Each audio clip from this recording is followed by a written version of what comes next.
What's up, America? This is Kim from Geauga Firearms Academy. Thanks for watching. Today we're going to talk about a realistic way of getting out when someone grabs your arm. All right, so I talked about this previously in another video with one of the ones I did with Saul, one of the defensive video. Click on the defensive series and you'll find it. But we talked about Sensei magic, things that work in a dojo or some type of studio where everybody's super respectful of the instructor, and that's all great, and I'm all about that. But all I care about for this and for what I want to teach is reality. And so we can talk about biomechanics of the hand, and we can talk about the fact that we have 4 fingers on one side and a thumb on the other, and if we turn towards the thumb, that's the weakest part, and we can get out of that, and that's all well and good. If I were to grab somebody, and I'm 6'1", 225, someone similar, even smaller, but pretty close, a lot of different things by moving our wrists and moving our weight, we can break those holds. But that's completely unrealistic. I don't give 2 craps who your sensei is and what kind of special wrist move you use. I'm going to show you in a minute.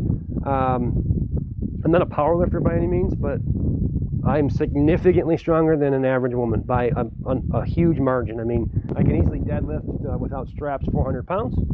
There's no way you're going to break my grip. It's not. I don't give 2 craps what technique of movement you use, whether you drop your weight. I don't care if you're hanging from my arm. You're not going to break my grip.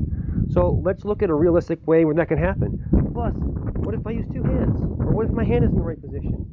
So let's look at an actual effective movement. Traditionally, what you're, again, going towards the fingers is the strong part. So if, we'll do it to me first just so you can see. You see this traditional grab in classes all the time. And so if I go towards her thumb this way, almost a windshield wiper movement towards the thumb, I can usually break that. If I go this way, that's towards her hand, that's not going to happen. There's other techniques where they can drop their weight down and twist. Okay, so that's great. So if we do this now, and again, obviously I don't want to hurt Kim, so I'm going to use this at 40% realism. I mean, that's really not that big a deal. So if I hold on to you, go towards my thumb. Okay, you can get out. Go ahead and do it again. Now this way, go the opposite way towards my hand. Not going to happen. You can try to drop your weight. Okay, maybe that'll work, maybe it won't. I'm not going to get in the whole stupid topics of this. So let's just do this a little bit realistic now. I'm going to hold on with a little bit more strength, and you do whatever technique you want. Did you start yet? Okay, so I'm not angry. I'm not even trying to hurt her. This is just realistic. You're not going to break my grip that way. I don't give 2 craps what angles, grab it, pull it. Not going to happen. So the other complication of this process, again, is go ahead, grab me. And I'm the best at this. I'm amazing. Throw your other hand in there. Okay. Now what? So I need an answer to all this. I need it quick because I'm not going to sit here and. I mean, if Kim wants to take me somewhere, I'm going. Okay.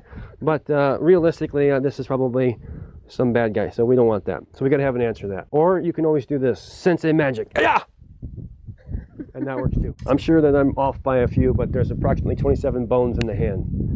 That's a lot of bones in a small area. And so the hand is pretty weak in its structure in that if you can impact really hard this side, and that's your palm where you kind of get used to that.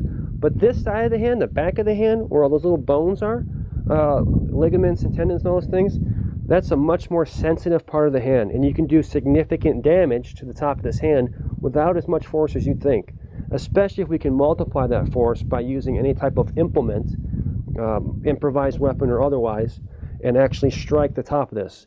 The reason that this works so effectively, one, is it causes a tremendous amount of pain, but assuming, and we always have to assume worst case scenario, that the attacker is on some type of narcotic or some type of drug, they don't feel pain, they're so highly adrenalized that they don't feel anything, this will do enough damage that they physically will not be able to hold on to whatever they're grabbing onto. I'm going to grab Kim in any manner. Typically, as she drops her weight to pull back against me, my hand typically tends to come around because that's where I'm strongest. It's weird to be pulling something this way, but Kim can kind of aid in that so that as she's going to turn in her body to help that as I pull forward. And again, if I grab 2 hands, whatever, it doesn't matter.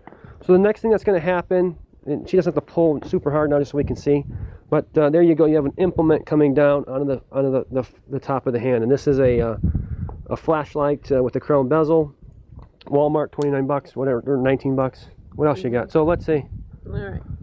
You got pockets everywhere. So then I grab this hand now, Boom, she comes here. And if she, and as you can see in this one, my hand was kind of sideways. It's a big deal. Smash that right there. That is going to do significant damage. This is a tactical pen that I carry. It's for breaking glass or whatever. If I've said this many times, if I know I'm going to be in this close of a conflict, life or death, I'll take this and a knife over a gun any day. Another example, again, I grab maybe 2 hands, whatever the case is, and now she's got a knife. Now, we're going to do some upcoming stuff on bladed weapons, but she doesn't need to deploy the blade. Just anything that is hard and that concentrates the force, so that when I strike down on that hand, I'm multiplying the force by that smaller surface area. So it doesn't have to be open. So even if you didn't have any type of knife or flashlight or pen, and by the way, shame on you, because you should have planned that out today. How long did that take? 2 seconds, put that in your pocket. But even if you don't, what else could we use? We have a key here, pretty standard deal there. Understand, if you grab this and you strike down, this is going to definitely penetrate their skin. There's no question about that one. So just keep going with that. Now, I always tell you in any type of training video that we do to find a competent instructor in your area and seek out professional instruction. But you don't need to be a ninja master for this to work. Once if Kim grabbed me and I smashed something, you keep going. You do not stop until the threat is done, until the threat disengages and you can get away. Which means that as soon as I start striking, you start going. Eyes, nose area, throat, temples, whatever you just keep. Swing away, it's life or death until you get out of there. Period, end of story. And again, you don't need to be an expert to do this, okay? But definitely seek out professional instruction in your area. Now let's assume that we have nothing at all, no keys, no implements of any kind. We can still make this work, okay? By taking our middle finger, which I usually use the middle finger knuckle there. Let me come to the camera. So use the middle finger knuckle here. I kind of squeeze my other two together and use my thumb kind of to make it tight like that. So if I go ahead and grab, yeah, just smack down. Oh, sorry. That's okay. I smack down, and that can be very effective. And just keep hammering away. If you like this video, please give us a thumbs up. We always appreciate that. And if you haven't done so already, you can subscribe. Also follow us on Facebook and Instagram. And until next time, remember, it's always better to be judged by 12 than carried by 6.